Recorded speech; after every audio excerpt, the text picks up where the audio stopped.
Welcome to competitive cracker. ഞാൻ മേഘ. ഇന്ന് ഞാൻ വന്നിരിക്കുന്നത് നിങ്ങൾ എല്ലാവരും കാത്തിരിക്കുന്ന, ആകാംക്ഷയോടുകൂടി പഠിച്ചുകൊണ്ടിരിക്കുന്ന റെയിൽവേ റിക്രൂട്ട്മെന്റ് ബോർഡിന്റെ ഗ്രൂപ്പ് ഡി എക്സാമിനെ കുറിച്ചുള്ള കുറച്ച് കാര്യങ്ങൾ. നിങ്ങളുടെ സംശയം എപ്പോഴും കമന്റ് ബോക്സ് നോക്കിക്കഴിഞ്ഞാൽ കാണാവുന്ന കുറച്ച് സംശയങ്ങളുണ്ട്. അതിൽ പ്രധാനപ്പെട്ട CBTയും PETയുമായി ബന്ധപ്പെട്ടിട്ടുള്ള നിങ്ങളുടെ സംശയങ്ങളൊക്കെ ദൂരീകരിക്കുക എന്നുള്ളതാണ് ഇന്നത്തെ ഈ വീഡിയോന്റെ ഉദ്ദേശം. അപ്പൊ നമുക്ക് നോക്കാം എന്തൊക്കെയാണ് CBTയിൽ എന്തൊക്കെ കാര്യങ്ങളുണ്ട്, PETയിൽ എന്തൊക്കെ കാര്യങ്ങളുണ്ട്, എന്തൊക്കെയാണ് ആക്ച്വലി നമുക്ക് ഗ്രൂപ്പ് ഡി എന്ന് പറയുന്ന പോസ്റ്റിലേക്ക് എത്തിപ്പെടണമെങ്കിൽ ഒരു ഉദ്യോഗാർത്ഥി കടന്നു പോകേണ്ട വഴികൾ എന്തെല്ലാമാണ്, എന്തൊക്കെ സ്റ്റെപ്സിലൂടെ വേണം ഒരു ഉദ്യോഗാർത്ഥി കടന്നു പോകാൻ, അതിന്റെ ക്രൈറ്റീരിയ കാര്യങ്ങൾ എന്തെല്ലാമാണ് റെയിൽവേ നിഷ്കർഷിച്ചിട്ടുള്ളത് തുടങ്ങിയ കാര്യങ്ങളൊക്കെ ഇന്ന് നമ്മൾ ഡിസ്കസ് ചെയ്യുന്നതാണ്. ഓക്കെ, സോ ഫസ്റ്റ് നമുക്ക് പോവാം. ആദ്യം നോക്കാം, റെയിൽവേയുടെ ഒഫീഷ്യൽ നോട്ടിഫിക്കേഷനിൽ വന്നിട്ടുള്ളതാണിത്. Stages of exam. നിങ്ങൾക്കറിയാം, ഒരു single stage computer based test എന്നാണ് പറഞ്ഞിട്ടുള്ളത്. Single stage computer based test, അതാണ് CBT. Railway administration, however, reserves the right to conduct the CBT in either single or multi-stage mode. So, നമുക്കറിയാം railway ഏകദേശം 32,000-ഓളം ഒഴിവുകളാണ് group D എന്ന് പറയുന്ന പോസ്റ്റിനുള്ളത്. അതുകൊണ്ട് തന്നെ ഒരു പക്ഷേ ഒരുപാട് മൾട്ടി സ്റ്റേജ് ആയിട്ട് ചില സമയങ്ങളിൽ നടത്തേണ്ടതായിട്ട് വരികയാണെങ്കിൽ റെയിൽവേ എന്ത് ചെയ്യും, മൾട്ടി സ്റ്റേജ് ആയിട്ട് ഡിഫറെന്റ് ഷിഫ്റ്റുകളിൽ പരീക്ഷ നടത്തും. അതല്ല എന്നുണ്ടെങ്കിൽ ഒറ്റ സിംഗിൾ സ്റ്റേജ് ആയിട്ട് തന്നെയായിരിക്കും പരീക്ഷ എന്ന് CBTയിൽ നടത്തുക എന്ന് റെയിൽവേ പറയുന്നു. ഇനി CBT പാസ് ആയി കഴിഞ്ഞാൽ നിങ്ങൾ കടന്നു പോകേണ്ട അടുത്ത ഘട്ടം എന്താണ്? അതിനെയാണ് നമ്മൾ PET അഥവാ ഫിസിക്കൽ എഫിഷ്യൻസി ടെസ്റ്റ് എന്ന് പറയുന്നത്. കണ്ടോ, PET ടെസ്റ്റ് എന്നൊക്കെ പറയാം അല്ലെ, ഫിസിക്കൽ എഫിഷ്യൻസി ടെസ്റ്റ്. അതിനുശേഷം നിങ്ങൾ എന്ത് ചെയ്യേണ്ടി വരും?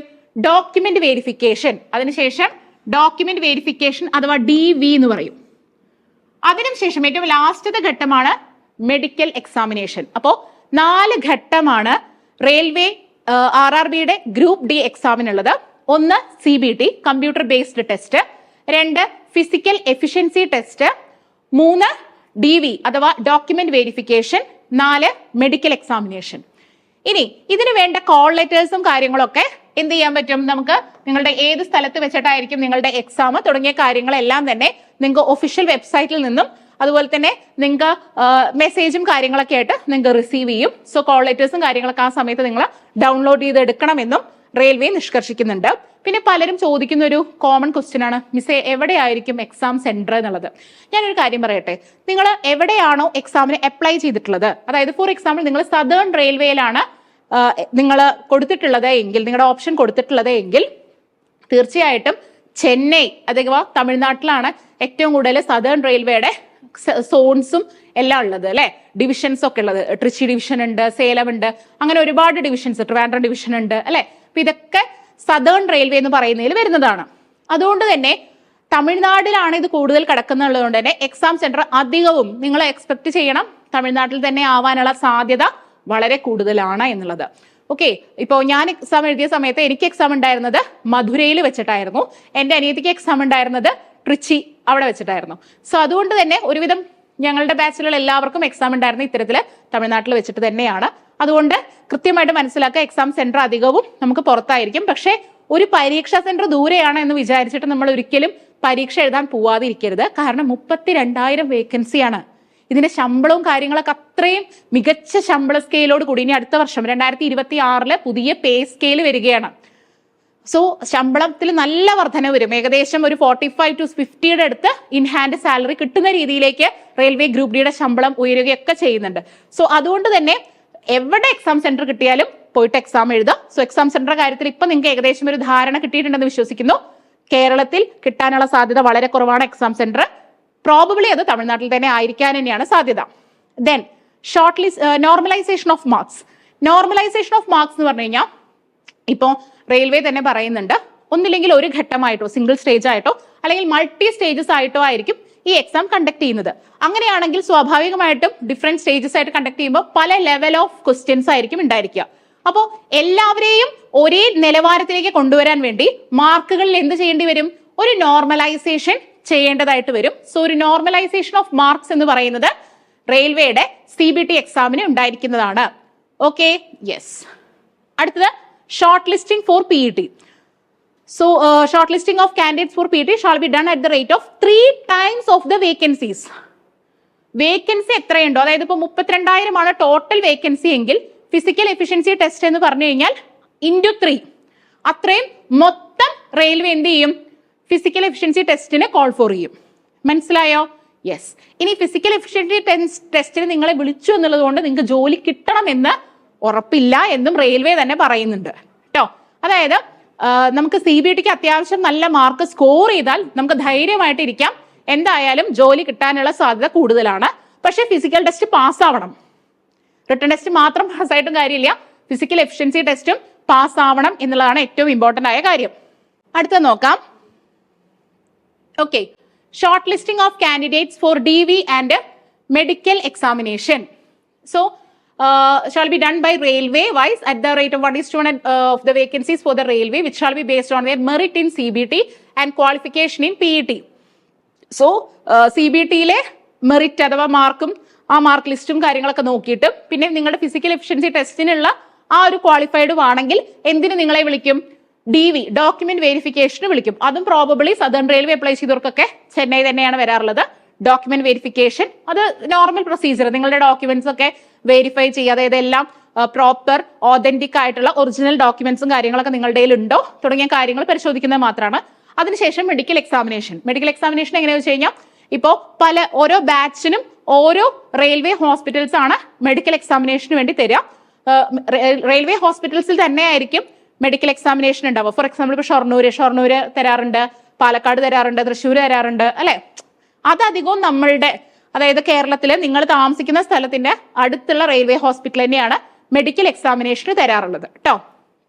ദെൻ നെഗറ്റീവ് മാർക്കിംഗ്, നിങ്ങൾക്ക് അറിയുന്നുണ്ടാവും പരീക്ഷയ്ക്ക് നെഗറ്റീവ് മാർക്കിംഗ് ഉണ്ട്. നമ്മുടെ PSC പോലെ തന്നെയുള്ള ഒരു നെഗറ്റീവ് മാർക്കിംഗ് ആണ്. അതായത് 1/3 ഓഫ് ദ മാർക്സ് അലോട്ടഡ്, അതായത് 0.33 വെച്ചിട്ട്, അല്ലെങ്കിൽ 3 ചോദ്യങ്ങൾ തെറ്റിക്കഴിഞ്ഞ് കഴിഞ്ഞാൽ 1 മാർക്ക് പോകും. ആ രീതിയിൽ തന്നെയാണ് നെഗറ്റീവ് മാർക്ക് ഉള്ളത്. പിന്നെ calling of candidates more than number of vacancies, നമുക്കറിയാലോ അത്, അതായത് PETക്ക് കൂടുതൽ ആളുകളെ വിളിക്കും എന്നുള്ളതാണ്. ഇനി റിക്രൂട്ട്മെന്റ് പ്രോസസ്സ് ഞാൻ പറഞ്ഞു കണ്ടോ, CBT ഉണ്ട്, PET ഉണ്ട്, DV ഉണ്ട്, മെഡിക്കൽ എക്സാമിനേഷൻ ഉണ്ട്. ഈ കാര്യങ്ങളൊക്കെ ഉദ്യോഗാർത്ഥികളെ വെബ്സൈറ്റിലൂടെയും SMS-ലൂടെയും ഇമെയിലൊക്കെ ആയിട്ട് നിങ്ങളെ അറിയിക്കും എന്നുള്ളതാണ്. ഇനി CBTയുടെ കാര്യം, നമുക്കിതിൽ ഓരോ കാര്യങ്ങൾ വിശദമായി പരിശോധിക്കാം. CBTയുടെ കാര്യം നോക്കാം. CBT computer based test. Okay, ആ പറയുന്ന സ്പെസിഫൈഡ് ഡേറ്റിലും ടൈമിലും വെന്യൂ സ്ഥലത്തും വെച്ച് ആണ് കണ്ടക്ട് ചെയ്യുക. നിങ്ങൾക്ക് ഒരു കോൾ ലെറ്റർ അല്ലെ നിങ്ങളുടെ വെബ്സൈറ്റിൽ നിന്നും കാൻഡിഡേറ്റിന്റെ ലോഗിനിൽ നിന്നും ഡൗൺലോഡ് ചെയ്തെടുക്കാനായിട്ട് സാധിക്കും. ഓക്കെ, അങ്ങനെ കോൾ ലെറ്റർ വന്നിട്ടുണ്ട് എന്നുള്ളത് നിങ്ങൾക്ക് മെസ്സേജ് ആയിട്ട് നിങ്ങളുടെ ഇമെയിൽ ID വരികയും ചെയ്യും. ഇനി എങ്ങനെയായിരിക്കും CBTയുടെ എക്സാം? വളരെ പ്രധാനപ്പെട്ടതാണ്. 90 മിനിറ്റ് ആയിരിക്കും പരീക്ഷയുടെ ദൈർഘ്യം എന്ന് പറയുന്നത്. 90 മിനിറ്റ് ആണ്. എന്നാൽ ഓക്കെ, PWBD കാൻഡിഡേറ്റ്സിനാണ് എന്നുണ്ടെങ്കിൽ അത് എത്രയായിരിക്കും? 120 മിനിറ്റ് ആയിരിക്കും. അതല്ലാതെ എല്ലാ കാൻഡിഡേറ്റ്സിനും 90 മിനിറ്റ്സ് ആണ്. ഇനി ഇതിലെ മാർക്ക് ഡിസ്ട്രിബ്യൂഷൻ എങ്ങനെയാണെന്ന് നോക്കാം. ഓരോ ചോദ്യത്തിനും ഓരോ മാർക്കാണ്. ജനറൽ സയൻസിൽ നിന്നും 25 ക്വസ്റ്റ്യൻസ് ആണ് ഉണ്ടാവുക. Then mathematics 25 questions. General intelligence and reasoning എന്ന വിഭാഗത്തിൽ നിന്നുമാണ് ഏറ്റവും കൂടുതൽ ചോദ്യങ്ങൾ റെയിൽവേയുടെ ഗ്രൂപ്പ് ഡി എക്സാമിന് വരുന്നത്. 30 ചോദ്യങ്ങൾ. എത്രയാണ്? 30 ക്വസ്റ്റ്യൻസ്. ദെൻ 20 ചോദ്യങ്ങൾ general awareness and current affairs എന്ന് പറയുന്ന വിഭാഗത്തിൽ നിന്നും. അങ്ങനെ ടോട്ടൽ എത്ര? 100 ചോദ്യങ്ങൾ 100 മാർക്കിനാണ് പരീക്ഷ. അപ്പൊ 100 ചോദ്യങ്ങൾ 100 മാർക്കിനാണ് എക്സാം എന്ന് പറയുന്നത്. Okay, so general science, maths, general intelligence and reasoning, general awareness and current affairs. English ഇല്ല RRB ഗ്രൂപ്പ് ഡി എക്സാമിന് എന്നുള്ളതും കൂടി ഓർക്കുക കേട്ടോ. ഇതാണ് ഇതിൽ തന്നെ കണ്ടോ, സയൻസ് കൃത്യമായിട്ട് സയൻസ് പ്രത്യേകം പറയുന്നുണ്ട്. ജനറൽ സയൻസ് എന്ന് പറഞ്ഞാൽ നിങ്ങൾ NCERT ടെക്സ്റ്റ് ബുക്ക് ബേസ് ചെയ്തുകൊണ്ട് 8th 9th 10th physics, chemistry, biology നന്നായിട്ട് നോക്കണം. വളരെ കൃത്യമായി പഠിക്കണം. സയൻസിൽ നിന്നും നല്ല ക്വസ്റ്റ്യൻസ് തന്നെയാണ് വരാറുള്ളത്. അതുകൊണ്ട് സയൻസിന് നല്ല ഇമ്പോർട്ടൻസ് കൊടുത്ത് പഠിക്കുക. ദെൻ റീസണിങ്ങും മാത്സും വളരെ വളരെ ഇമ്പോർട്ടന്റ് ആണ്. സോ നിങ്ങൾ ഏതാണ് ആദ്യം പഠിച്ചു തുടങ്ങേണ്ടതെന്ന് പറഞ്ഞാൽ ഞാൻ പറയും നിങ്ങൾ ആദ്യം മാത്സും റീസണിങ്ങും പഠിക്കാം. ഓക്കെ, കാരണം മാത്സും റീസണിങ്ങും ഒരുപാട് ടോപ്പിക്സ് ഉള്ളത് കൊണ്ട് നമുക്ക് പഠിച്ചെത്താനായിട്ട് കുറച്ച് സമയം വേണം. അതുകൊണ്ട് നിങ്ങൾ എന്ത് ചെയ്യാം, ഇപ്പൊ തന്നെ മാത്സും റീസണിങ്ങും പഠിച്ചു തുടങ്ങുക. അതിനുശേഷം എന്ത് ചെയ്യാം, ജനറൽ സയൻസിലേക്ക് പതുക്കെ ജനറൽ സയൻസും സ്റ്റാർട്ട് ചെയ്യുക. പിന്നെ എന്ത് ചെയ്യാൻ പറ്റും, GK എന്ന് പറയുന്നത് ഭയങ്കര വൈഡ് ആണ്. അപ്പൊ ഒരുപാട് GK ഒന്നും വാരി വലിച്ച് ഗ്രൂപ്പ് ഡിയുടെ എക്സാമിന് പഠിക്കേണ്ട ആവശ്യമില്ല. ബേസിക് ആയിട്ട് ഇപ്പോൾ എക്കണോമിക്സിലെ കുറച്ച് കാര്യങ്ങൾ പഠിക്കണം. ഹിസ്റ്ററി പഠിക്കുകയാണെങ്കിൽ ഏൻഷ്യൻ ഹിസ്റ്ററി പഠിക്കുക, അതായത് കൂടുതൽ ഇമ്പോർട്ടൻസ് ഏൻഷ്യൻ ഹിസ്റ്ററിക്ക് കൊടുക്കുക. Then comes geography. ജോഗ്രഫി പഠിക്കുന്ന സമയത്ത് ഇന്ത്യൻ ജോഗ്രഫിക്ക് കൂടുതൽ ഇമ്പോർട്ടൻസ് കൊടുക്കുക. അതായത് ഇപ്പോൾ റിവർ സിസ്റ്റം നന്നായി നോക്കുക, പിന്നെ അതുപോലെ തന്നെ മൗണ്ടൻ റേഞ്ചസ് നോക്കുക, national parks, wild life sanctuaries തുടങ്ങിയിട്ടുള്ള ബേസിക് ഫാക്ടുകളൊക്കെ കവർ ചെയ്യാം. ദെൻ കറണ്ട് അഫയേഴ്സ് പരീക്ഷയുടെ അവസാനം ആ സമയമാകുമ്പോഴേക്കും ഒന്ന് നന്നായിട്ട് നോക്കിയാൽ മതി. അതിൽ തന്നെ സ്പോർട്സിനൊക്കെ കൂടുതൽ ഇമ്പോർട്ടൻസ് കൊടുത്തുകൊണ്ട് നോക്കുക. അങ്ങനെ നോക്കിക്കഴിയുമ്പോൾ 100 ചോദ്യങ്ങളാണ്, 100 മാർക്കാണ്, നെഗറ്റീവ് മാർക്കിംഗ് ഉണ്ട്. ഇതാണ് CBT കുറിച്ച് പറയാനുള്ളത്. ഓക്കെ, ഇനി ഷോർട്ട് ലിസ്റ്റ് ചെയ്യപ്പെടണമെങ്കിൽ ഓരോ കമ്മ്യൂണിറ്റിക്കും മിനിമം എത്ര പെർസെൻറ്റേജ് മാർക്ക് വേണം എന്നാണ് ഇവിടെ പറയുന്നത്. UR ആണെങ്കിൽ അഥവാ ജനറൽ കാൻഡിഡേറ്റ്സിന് 40% മാർക്ക് ഉണ്ടെങ്കിൽ മാത്രമേ ഷോർട്ട് ലിസ്റ്റ് ചെയ്യപ്പെടുകയുള്ളൂ. അപ്പൊ മിനിമം 40% ഉണ്ടെങ്കിൽ മാത്രമേ നിങ്ങളെ ഷോർട്ട് ലിസ്റ്റ് ചെയ്യപ്പെടാനുള്ള ഒരു യോഗ്യത നിങ്ങൾക്ക് ഉണ്ടാവുള്ളൂ. പക്ഷെ ഇതൊക്കെയാണെങ്കിലും വേക്കൻസീസിന്റെ എണ്ണത്തിനെല്ലാം അനുസരിച്ചും പരീക്ഷയുടെ ഒരു ലെവലിനൊക്കെ അനുസരിച്ചും മാർക്ക് നോർമലൈസേഷൻ ചെയ്തതിനൊക്കെ ശേഷം എന്ത് ചെയ്യും, ഒരു കട്ട് ഓഫ് മാർക്ക് വെക്കാറുണ്ട് റെയിൽവേ. പൊതുവെ അതൊരു 60s വന്നിട്ടുണ്ട്, അതായത് 60-61 മാർക്ക് വന്നിട്ടുണ്ട്, 70 മാർക്ക് വന്നിട്ടുണ്ട്, 71 മാർക്ക് ഈ ഒരു റേഞ്ചിലൊക്കെ തന്നെയാണ്. ഒരു 60ന്റെയും 70ന്റെയും ഒക്കെ ഇടയിലാണ് കട്ട് ഓഫ് മാർക്ക് പൊതുവെ നിൽക്കാറുള്ളത് കേട്ടോ. ദെൻ EWS ആണെങ്കിലും 40% മിനിമം വേണം. OBC ആണെന്നുണ്ടെങ്കിൽ 30%, SC 30%, ST 30%. Okay, yes. PWD കാൻഡിഡേറ്റ്സിനാണെങ്കിൽ ഇതിനെക്കാട്ടിലൊക്കെ 2% കുറവ് മതി എന്നുള്ളതാണ്. ഇനി ചില ഘട്ടങ്ങളിൽ ഒരു പക്ഷേ CBT സെക്കൻഡ് സ്റ്റേജ് നടത്താനും എന്താണ് റെയിൽവേക്ക് അധികാരമുണ്ട് എന്നൊക്കെ പറയുന്നുണ്ട്. ഓക്കെ, എന്തായാലും നോർമൽ ആയിട്ട് CBT നടത്തുമ്പോൾ ഈ ഒരു റേഞ്ചിലാണ് മാർക്ക് ഡിസ്ട്രിബ്യൂഷനും കാര്യങ്ങളൊക്കെ വരാറുള്ളത്. ഇനി ക്വസ്റ്റ്യൻ ടൈപ്പും സിലബസും മൾട്ടിപ്പിൾ ഒബ്ജക്റ്റീവ് ക്വസ്റ്റ്യൻസ് ആണ്, മൾട്ടിപ്പിൾ ചോയ്സ് ക്വസ്റ്റ്യൻസ് ആണ്. ഓക്കെ, മാത്സ് നമ്മൾ പറഞ്ഞു, അതിൽ ഏതൊക്കെ വരും എന്ന് കൃത്യമായിട്ട് ഇവിടെ പറയുന്നുണ്ട് കേട്ടോ. ഏതൊക്കെയാണ്? Number system, then board mass, decimals, fractions, LCM, HCF, ratio and proportion, പിന്നെ ഏതാ പെർസെൻറ്റേജ് ഉണ്ട്, മെൻസുറേഷൻ ഉണ്ട്, ടൈം ആൻഡ് വർക്ക് ഉണ്ട്, ടൈം ആൻഡ് ഡിസ്റ്റൻസ് ഉണ്ട്, പിന്നെ ഇൻട്രസ്റ്റ് അല്ലെ, സിമ്പിൾ ആൻഡ് കോമ്പൗണ്ട് ഇൻട്രസ്റ്റ് ഉണ്ട്, പിന്നെ ഏതാ പ്രോഫിറ്റ് ആൻഡ് ലോസ് ഉണ്ട്, ഓൾജിബ്ര ഉണ്ട്, ജോമെട്രി ഉണ്ട്, ട്രിഗണോമെട്രി ഉണ്ട്, എലിമെന്ററി സ്റ്റാറ്റിസ്റ്റിക്സ്. ഇതെന്നൊക്കെ നല്ല ക്വസ്റ്റ്യൻസ് വരാറുള്ളതാണ്. Then square root, age, calculations, calendar, clock, pipes and cistern. ഇതാണ് മാത്തമാറ്റിക്സിന് തന്നിട്ടുള്ള സിലബസ്. നോക്കൂ, വളരെ കൃത്യമായിട്ട് വളരെ വിശദമായിട്ടുള്ള ഒരു സിലബസ് തന്നിട്ടുണ്ട്. അപ്പൊ നിങ്ങൾ ഓരോ വിഷയങ്ങളും, അതായത് ഓരോ ടോപ്പിക്സും എടുത്ത് വൃത്തിയായി പഠിച്ചു കഴിഞ്ഞാൽ സുഖമായിട്ട് ഈ പരീക്ഷ പാസ്സാവാം. നല്ല ശമ്പള സ്കെയിലാണ്. പലരും ഇതിന്റെ ഒരു പ്രാധാന്യം തിരിച്ചറിയാറില്ല എന്നുള്ളതാണ് ഏറ്റവും വലിയ പ്രശ്നം. അടുത്ത ജനറൽ ഇന്റലിജൻസ് ആൻഡ് റീസണിങ്. അതിൽ വരുന്നത് analogies, alphabetical and number series, coding, decoding, mathematical operations, relationships, syllogism, jumbling, Venn diagram, data interpretation and sufficiency, conclusions and decision making, similarities and differences, analytical reasoning, classification, directions, statement, arguments, assumptions etcetera. So ഇത് അതായത് general intelligence and reasoning നിങ്ങൾക്ക് അറിയാം 30 ചോദ്യങ്ങൾ ഉണ്ടായിരിക്കും, 30 മാർക്കാണ്. അതുകൊണ്ട് തന്നെ reasoning തീരെ നോക്കാത്ത ആളുകളാണെങ്കിൽ റീസണിങ് ആദ്യം നോക്കി തുടങ്ങുക. റീസണിങ്ങും മാത്സും വെച്ച് സ്റ്റാർട്ട് ചെയ്യുക. പതുക്കെ പതുക്കെ മറ്റു വിഷയങ്ങളിലേക്ക് വരിക. കറണ്ട് അഫയേഴ്സ് ഒക്കെ അവസാനം ആകുമ്പോഴേക്കും നോക്കിയാൽ മതി. ആദ്യം തന്നെ ഈ ഒരു കാര്യങ്ങളൊക്കെ, കാരണം ഇതിനാണല്ലോ കൂടുതൽ വെയിറ്റേജ്. അതുകൊണ്ട് ഇത് നന്നായിട്ട് നോക്കുക. പിന്നെ മാത്സും റീസണിങ്ങും പഠിച്ചു കഴിഞ്ഞാൽ നമുക്ക് ആ മാർക്ക് തീർച്ചയായിട്ടും ഒരു ഗ്യാരണ്ടീഡ് മാർക്കാണ്. ഓക്കെ, ദെൻ ജനറൽ സയൻസിൽ പറഞ്ഞിട്ടുണ്ട്, കൃത്യമായിട്ട് പറയുന്നുണ്ട് കണ്ടോ, physics, chemistry, life science of 10th standard level CBSE എന്ന് റെയിൽവേ തന്നെ നോട്ടിഫിക്കേഷനിൽ പറഞ്ഞിട്ടുണ്ട്. CBSE നിലവാരത്തിലുള്ള 10ാം ക്ലാസ് നിലവാരത്തിലുള്ള ഫിസിക്സും കെമിസ്ട്രിയും ലൈഫ് സയൻസ് പറഞ്ഞ ബയോളജി അല്ലെ, ബയോളജിയും ബോട്ടണി അങ്ങനത്തെ സാധനങ്ങളൊക്കെ എല്ലാം വരും എന്നുള്ളത്. ദെൻ ജനറൽ അവയർനെസ് പറയുമ്പോൾ സയൻസ് ആൻഡ് ടെക്നോളജി പറയുന്നുണ്ട്, സ്പോർട്സ് ഉണ്ട്, കൾച്ചർ ഉണ്ട്, പേഴ്സണാലിറ്റീസ് ഉണ്ട്, എക്കണോമിക്സ് ഉണ്ട്, പൊളിറ്റിക്സ് ഉണ്ട് അല്ലെ, and any other subject of importance എന്നേ പറയുന്നുള്ളൂ. So science and tech, sports, culture, personalities, economics, politics. കണ്ടോ, ഇങ്ങനെ കൃത്യമായിട്ട് ഇത്രയും വിശദമായിട്ട് സിലബസ് തന്നു കഴിഞ്ഞാൽ നമുക്ക് സത്യം പറഞ്ഞാൽ എളുപ്പല്ലേ ഇതിനെ ഡീകോഡ് ചെയ്ത് പഠിക്കുക എന്ന് പറയുന്ന പ്രോസസ്സ്.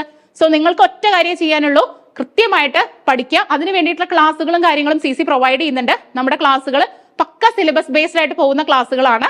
അപ്പോൾ കുറഞ്ഞ സമയം കൊണ്ട് ഏറ്റവും ഇമ്പോർട്ടൻസ് കൊടുക്കേണ്ട വിഷയങ്ങൾക്ക് പ്രാധാന്യം കൊടുത്തുകൊണ്ടുള്ള ഒരു സ്ട്രാറ്റജിയാണ് നമ്മൾ അഡോപ്റ്റ് ചെയ്യുന്നത്.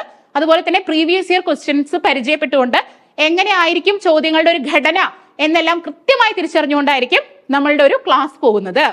ദെൻ എല്ലാവരും ചോദിച്ചിരുന്ന ഒരു കാര്യമാണ് ഫിസിക്കൽ എഫിഷ്യൻസി ടെസ്റ്റ്. എന്താണ് ഈ PET എന്ന് പറയുന്നത്? PET ഞാൻ പറഞ്ഞു, എത്രയാണോ വേക്കൻസി അതിന്റെ 3 ഇരട്ടി ആളുകളെ എന്തിനു വിളിക്കും? ഫിസിക്കൽ എഫിഷ്യൻസി ടെസ്റ്റിന് വിളിക്കും. അതിൽ തന്നെ മെയിൽ കാൻഡിഡേറ്റ്സിനും ഫീമെയിൽ കാൻഡിഡേറ്റ്സിനും ഡിഫറെന്റ് ആണ് അല്ലെ? സ്വാഭാവികമാണല്ലോ, കാരണം ഫിസിക്കൽ എഫിഷ്യൻസി രണ്ടുപേരുടെയും ഡിഫറെന്റ് ആണ്. നോക്കൂ, മെയിൽ കാൻഡിഡേറ്റ്സ് ആണെങ്കിൽ should be able to lift and carry 35 kilo of weight for a distance of 100 meters in 2 minutes in one chance without putting the weight down. ഒന്നാമത്തെ കാര്യം എന്താണ്? 35 കിലോ ആണ് കേട്ടോ. 35 kilo weight 100 metre ഡിസ്റ്റൻസിൽ 2 minute കൊണ്ട് എത്തണം. In one chance, ഒറ്റ ചാൻസേ തരുള്ളൂ. Without putting the weight down, ഈ വെയിറ്റ് നിലത്തിടാണ്ട്. ഈ വെയിറ്റ് എന്ന് പറയുന്നത് അധികം സാൻഡ് ബാഗ് ആണ് തരിക കേട്ടോ. മണലുണ്ടല്ലോ, മണൽ നിറച്ചിട്ടുള്ള ബാഗാണ് തരിക. സാൻഡ് ബാഗ്, അത് പ്രത്യേകിച്ച് ഹോൾഡ് ചെയ്യാനുള്ള സാധനങ്ങളൊന്നും ഉണ്ടാവില്ല. നമ്മൾ തന്നെ എന്താണ് അത് തൂക്കി പിടിച്ചിട്ട് പോകണം. സോ അതുകൊണ്ട് 35 kgs ആണ് 35 കിലോന്റെ ബാഗ്, സാൻഡ് ബാഗ് ആയിരിക്കും തരുന്നത്. അത് എന്ത് ചെയ്യണം? ലിഫ്റ്റ് ചെയ്തുകൊണ്ട് നിങ്ങൾ 100 മീറ്റർ എന്താ പറയാ നടക്കാൻ സാധിക്കണം. 2 മിനിറ്റ് കൊണ്ട് എന്ന് പറയുന്നുണ്ട്. 2 മിനിറ്റ് കൊണ്ട് നിങ്ങൾ അത് കവർ ചെയ്യണം. 100 മീറ്റർ പറഞ്ഞാൽ അത്ര ദൂരമൊന്നും ഇല്ല അല്ലെ? പിന്നെ 2 മിനിറ്റ് കൊണ്ട് ഒറ്റ ചാൻസേ ഉണ്ടാവുള്ളൂ. വെയിറ്റ് നിലത്തിട്ട് കഴിഞ്ഞാൽ എന്താ ഉണ്ടാവുക? നിങ്ങൾ ഡിസ്ക്വാളിഫൈഡ് ആവും. Okay, yes. ഇത് കംപ്ലീറ്റ് ചെയ്ത് കഴിഞ്ഞാൽ അതിനുശേഷം നിങ്ങൾക്ക് ഒരു ഗ്യാപ്പ് ഉണ്ടാവും, ഒരു റിലാക്സ് ചെയ്യാനുള്ള ഒരു ചെറിയ ഗ്യാപ്പ് ഉണ്ടാവും. അതിനുശേഷമാണ് കണ്ടോ, ആൻഡ് എന്ന് പറഞ്ഞിട്ടുണ്ടോ, ഓറല്ല ആൻഡ് ആണ്. അപ്പൊ ഇത് കഴിഞ്ഞിട്ട് ഇത് ചെയ്യണം. Should be able to run, ഇതെന്താണ്? ഓടണം. റൺ എന്ന് പറഞ്ഞിട്ടുള്ളത് for a distance of 1000 meters in 4 minutes and 15 seconds in one chance. അതായത് ആണുങ്ങൾക്കാണെങ്കിൽ 1000 മീറ്റർ ഓടണം. എത്ര സമയം കൊണ്ട്? 4 മിനിറ്റും 15 സെക്കൻഡും കൊണ്ട്. 4 മിനിറ്റ് 15 സെക്കൻഡ് കൊണ്ട് 1000 മീറ്റർ ഓട്ടം ഒറ്റ ചാൻസിൽ ഓടിയെത്തണം. മനസ്സിലായോ? ഇതാണ് മെയിൽ കാൻഡിഡേറ്റ്സിന്റെ ഫിസിക്കൽ എഫിഷ്യൻസി ടെസ്റ്റിന്റെ 2 സ്റ്റേജസ്. ആദ്യത്തെ സ്റ്റേജ് കംപ്ലീറ്റ് ചെയ്താൽ മാത്രമേ അടുത്ത സ്റ്റേജിലേക്ക് പോകാൻ പറ്റുള്ളൂ. ഫസ്റ്റ് സ്റ്റേജ് നിങ്ങൾ കംപ്ലീറ്റ് ചെയ്തിട്ടില്ലെങ്കിൽ നിങ്ങൾ അവിടെ എലിമിനേറ്റഡ് ആവും. ഓക്കെ അല്ലേ? യെസ്.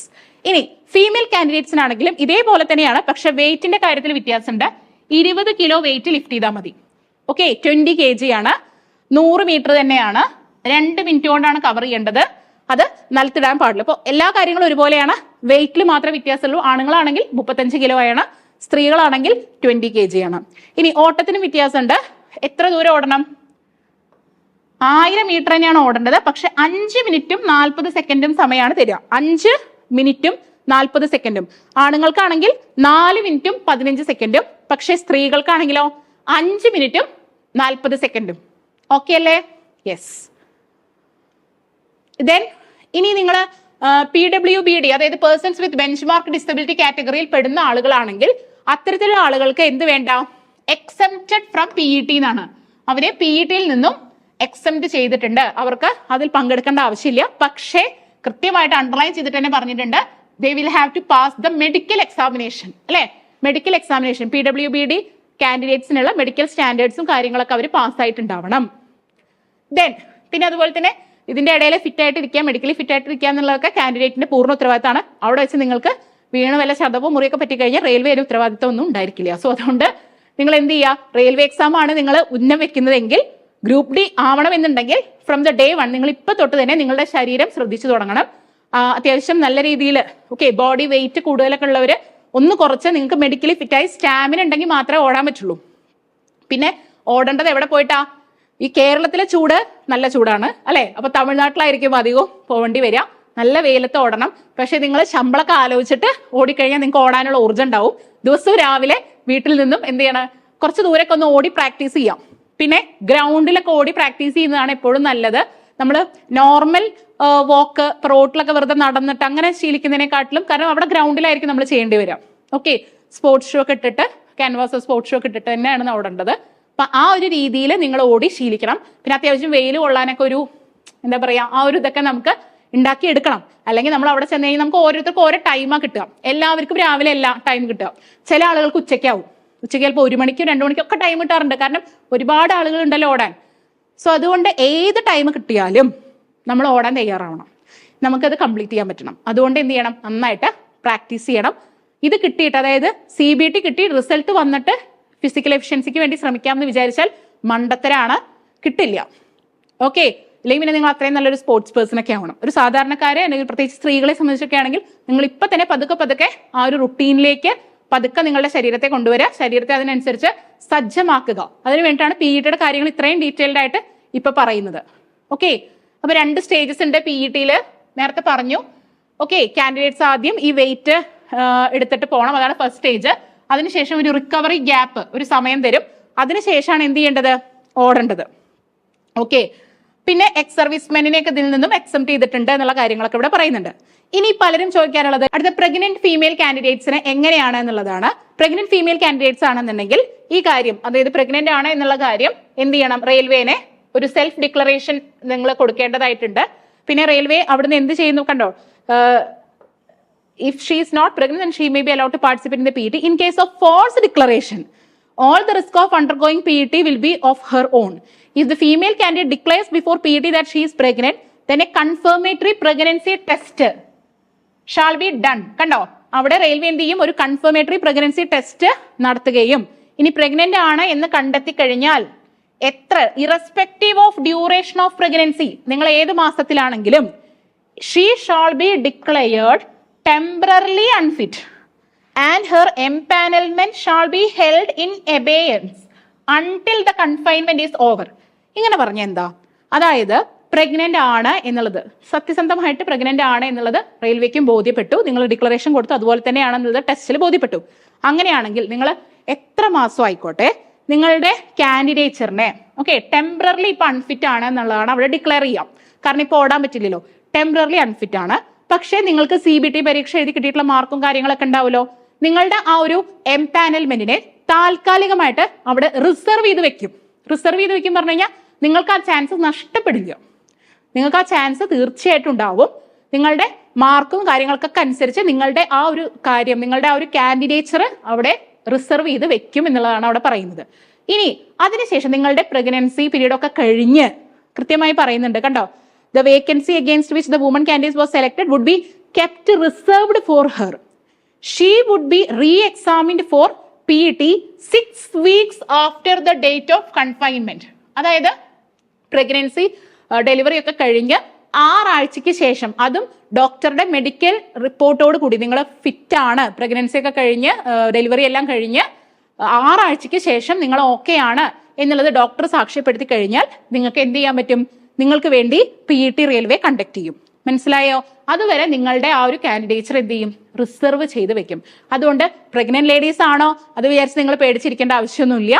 നിങ്ങളുടെ ചാൻസ് ഒന്നും എവിടെയും പോകുന്നില്ല, അല്ലെ? നമ്മളെല്ലാവരും ഇക്വാലിറ്റിയിൽ വിശ്വസിക്കുന്നവരാണ്. സോ അതിന്റെ ഒരു ഏറ്റവും വലിയ ഉദാഹരണം കൂടിയാണിത്. അപ്പൊ അതുകൊണ്ട് പ്രഗ്നന്റ് ആണെന്ന് വിചാരിച്ചിട്ട് റെയിൽവേയുടെ ഫിസിക്കൽ എഫിഷ്യൻസി ടെസ്റ്റ് ഉണ്ടല്ലോ എന്ന് വിചാരിച്ച് പേടിച്ചിരിക്കുന്നവർക്ക് ഇതൊരു ആശ്വാസമാണ്. ഓക്കെ, പിന്നെ ട്രാൻസ്ജെൻഡർ കാൻഡിഡേറ്റ്സിനും എന്താണ്, റിലാക്സ്ഡ് PET സ്റ്റാൻഡേർഡ്സ് ആണ്, ഇതുപോലെ അല്ല എന്നും പറയുന്നുണ്ട് കേട്ടോ. യെസ്, അതായത് female standards four female candidates will be applicable four transgender candidates. അതായത് ഫീമെയിൽ കാൻഡിഡേറ്റ്സിന് എങ്ങനെയാണോ അത്തരത്തിലുള്ള സ്റ്റാൻഡേർഡ്സ് ആയിരിക്കും ട്രാൻസ്ജെൻഡർ കാൻഡിഡേറ്റ്സിനും. സോ എല്ലാവരും, എല്ലാ ടൈപ്പ് ഓഫ് ജെൻഡറിലുള്ള ആളുകളും റെയിൽവേയിലേക്ക് കടന്നു വരണം എന്നുള്ളതാണ് റെയിൽവേയുടെ ഒരു ആപ്തവാക്യം എന്ന് പറയുന്നത് തന്നെ. അതുകൊണ്ട് തന്നെ നിങ്ങൾക്ക് എല്ലാവർക്കും irrespective of your caste or creed or a gender, എല്ലാവരും ഇന്ത്യൻ റെയിൽവേയിലേക്ക് കടന്നു വരിക. നിങ്ങൾക്ക് വേണ്ടിയിട്ടുള്ള ഒരു വൻ അവസരം തന്നെയാണ് ഇവിടെ ഒരുക്കിയിരിക്കുന്നത്. അതിനുശേഷം ഡോക്യുമെന്റ് വെരിഫിക്കേഷൻ ആണുള്ളത്, അല്ലെ? നിങ്ങളുടെ CBTയിലെ പെർഫോമൻസ് അനുസരിച്ചും അതുപോലെ തന്നെ ക്വാളിഫയിങ് ഇൻ PET ഇതിനെല്ലാം അനുസരിച്ച് number of candidates to be called for document verification will be equal to the number of notified vacancies. അതായത് എത്ര വേക്കൻസി ആണോ ഉള്ളത് അതിനനുസരിച്ചിട്ടുള്ള ആളുകളെ ആയിരിക്കും ഡോക്യുമെന്റ് വെരിഫിക്കേഷന് വിളിക്കുന്നത്. ഡോക്യുമെന്റ് വെരിഫിക്കേഷന് വിളിക്കുന്നതിന്റെ മാനദണ്ഡം എന്ന് പറഞ്ഞു കഴിഞ്ഞാൽ നിങ്ങൾക്ക് CBTയിൽ കിട്ടിയ മാർക്ക്, ഓക്കെ, പിന്നെ നിങ്ങൾ PET ക്വാളിഫൈ ചെയ്തിട്ടുണ്ടോ എന്നുള്ളത്, ഈ 2 കാര്യങ്ങളും അനുസരിച്ചിട്ടാണ് ഡോക്യുമെന്റ് വെരിഫിക്കേഷന് വിളിക്കുന്നത്. അതുകൊണ്ട് തന്നെ കട്ട് ഓഫിനെക്കാട്ടിലും മാർക്ക്, കറക്റ്റ് കട്ട് ഓഫ് മാർക്കിലൊക്കെ നിൽക്കുന്നതെന്നുണ്ടെങ്കിൽ ചിലപ്പോൾ നിങ്ങൾക്ക് ഒരു കൺഫ്യൂഷനും, ചിലപ്പോൾ നിങ്ങൾ സെലക്ട് ചെയ്യപ്പെടണം എന്നൊന്നും ഇല്ല. പക്ഷെ ഇപ്പോഴും അതുകൊണ്ടാണ് CBTയിൽ മാക്സിമം നന്നായി പഠിച്ച് നല്ല മാർക്ക് സ്കോർ ചെയ്യുക. അപ്പൊ പിന്നെ ഒരു ടെൻഷനും ഇല്ലാണ്ട് ജോലി കിട്ടും എന്നുള്ള വിശ്വാസത്തിൽ തന്നെ, ഉറപ്പിൽ തന്നെ ഇരിക്കാൻ പറ്റും. Okay, next, in case of shortfall in empanelment of candidates, RRB reserves the right to utilise the candidates down the merit list if required. Yes, എന്തായെങ്കിലും എന്താണ് ചിലപ്പോൾ ആവശ്യത്തിനുള്ള ആൾക്കാരെ കിട്ടാതിരിക്കുമ്പോൾ ഈ ഷോർട്ട് ലിസ്റ്റിൽ താഴെയുള്ള ആൾക്കാരെയൊക്കെ വിളിക്കുമെന്നാണ് പറയുന്നത്. Okay, yes. പിന്നെ അപ്പോയിന്റ്മെന്റ് ഓഫ് സെലക്ടഡ് കാൻഡിഡേറ്റ്സ് നടത്തുക അവരുടെ മെഡിക്കൽ ഫിറ്റ്നസ് ടെസ്റ്റിന് ശേഷമായിരിക്കും എന്നും പറയുന്നുണ്ട്. മനസ്സിലായോ? യെസ്. പിന്നെ recommended names of the employment and appointed only by the respective railway administrations. Okay, ബാക്കിയൊക്കെ കോമൺ ആയിട്ട് പറയുന്ന കാര്യങ്ങൾ തന്നെയാണ്. അതായത് എവിടേക്കാണ് പോസ്റ്റിംഗ് അങ്ങനെയുള്ള കാര്യങ്ങളൊക്കെ തീരുമാനിക്കുന്നത് റെയിൽവേ തന്നെ ആയിരിക്കും കേട്ടോ. അതിൽ നമുക്ക് പ്രത്യേകിച്ച് ഒന്നും ചെയ്യാനില്ല. നമുക്ക് എവിടെ പോസ്റ്റിംഗ് കിട്ടുന്നത്, എവിടെ പോസ്റ്റിംഗ് കിട്ടിയാലും നിങ്ങൾ ജോലിക്ക് ജോയിൻ ചെയ്യുക.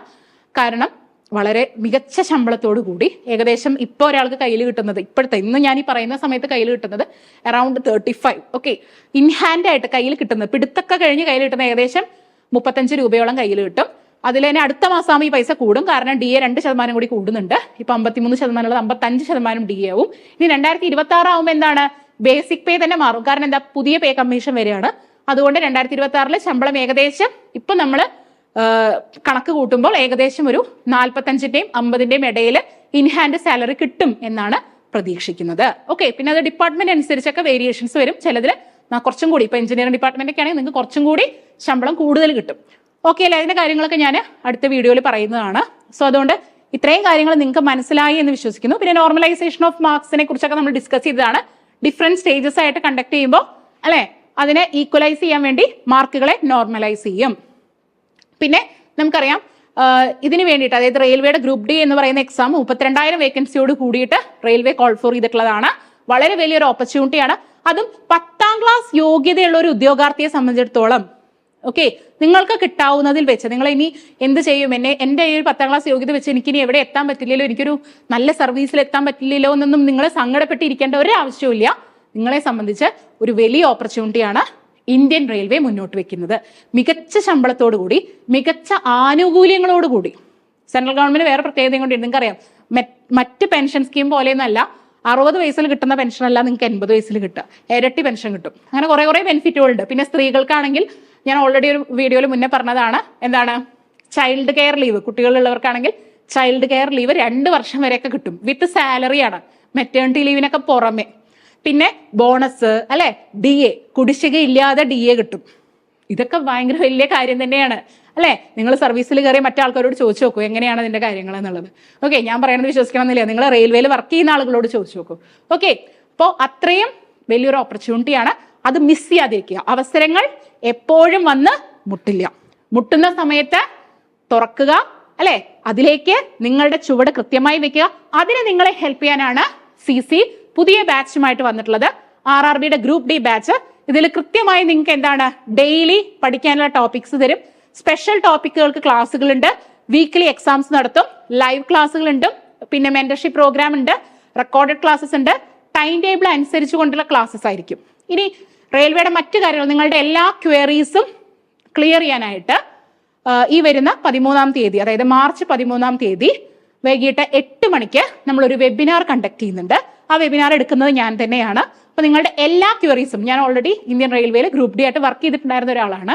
സോ അതിന്റെ എക്സ്പീരിയൻസും പിന്നെ എന്താ പറയാ, പഠിപ്പിക്കുന്ന എക്സ്പീരിയൻസും എല്ലാം വെച്ചുകൊണ്ട് നിങ്ങളുടെ എല്ലാ ഡൗട്ടുകൾക്കും എന്നെ കൊണ്ടാവും വിധം മറുപടി പറയുന്നതാണ് ആ സെഷനിൽ. സോ നിങ്ങൾക്ക് പേഴ്സണൽ ആയിട്ടുള്ള നിങ്ങളുടെ എല്ലാ ക്വയറീസും നിങ്ങൾക്ക് അതിൽ ചോദിക്കാം. സോ അതൊരു ഡൗട്ട് ക്ലിയറൻസ് സെഷനാണ്. അപ്പൊ അതിൽ ഈ കാര്യങ്ങളെല്ലാം ഡിസ്കസ് ചെയ്യും. സാലറി തുടങ്ങിയ കാര്യങ്ങളും, എത്ര രൂപ, എന്തൊക്കെ എലവൻസ് കാര്യങ്ങളും കിട്ടും, പിന്നെ എങ്ങനെ പഠിക്കണം, എന്തൊക്കെ കാര്യങ്ങൾ പഠിച്ചാൽ അല്ലെങ്കിൽ ഏതൊക്കെ രീതിയിൽ പഠിച്ചാൽ നമുക്കിത് ക്രാക്ക് ചെയ്യാൻ പറ്റും, എത്ര ടൈം നമ്മൾ അതിന് ഇൻവെസ്റ്റ് ചെയ്യണം തുടങ്ങിയിട്ടുള്ള ഒരു ഫുൾ സ്ട്രാറ്റജി ആയിരിക്കും നമ്മൾ ആ ക്ലാസ്സിൽ ഡിസ്കസ് ചെയ്യുന്നത്. സോ എല്ലാവരും വെബിനാറിൽ ജോയിൻ ചെയ്യാം, മറക്കരുത്. 13-ാം തീയതി വൈകിട്ട് 8 മണിക്ക് നമുക്ക് കാണാം. ജോയിൻ ചെയ്യാനുള്ള ലിങ്ക് ഈ ഒരു ഇതിന്റെ ഡിസ്ക്രിപ്ഷൻ ബോക്സിലുണ്ട്. സോ അതിൽ ക്ലിക്ക് ചെയ്ത് ജോയിൻ ചെയ്യുക. സോ ഇന്ത്യൻ റെയിൽവേയിലേക്ക് നിങ്ങൾക്ക് എല്ലാവർക്കും സ്വാഗതം. Thank you.